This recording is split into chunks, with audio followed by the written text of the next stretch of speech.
Welcome back to my another mini vlog मंडळी. आज ऑफिसहून निघता निघता मला 6:30 झाले होते. घरी जाण्याआधी मला काही महत्त्वाच्या 2-3 गोष्टी घ्यायच्या होत्या म्हणून मी शिंबाशी स्टेशनला हॉल्ट घेतला.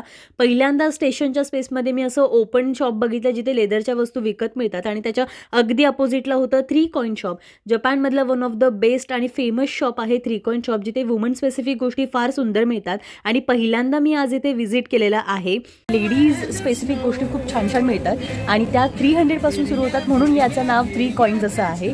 फायनली माझी सगळी शॉपिंग झाली आणि मी निघाले. आज क्रिसमस नाईट असल्यामुळे पेस्ट्री शॉप आणि केक शॉपला फार गर्दी होती. घरी पोचता पोचता 8:30 झाले होते. फार थकली होती. पटापट मी फ्रेश झाले आणि कितीही उशीर झाला तरी मला लागतो गरम गरम आलं घातलेला चहा पिता पिता मी तुम्हाला माझी आजची शॉपिंग दाखवते. मी घेतला होता क्यूट असा हा बेल्ट, हेअर बेल्ट, जो 350 येनला मी विकत घेतलेला आहे. त्याच्यासोबत मी घेतली ही शॉल 1000 येनला मी घेतली. खूप छान क्वालिटी आहे आणि यासोबत मी घेतलेत हे हँड ग्लोव्ज.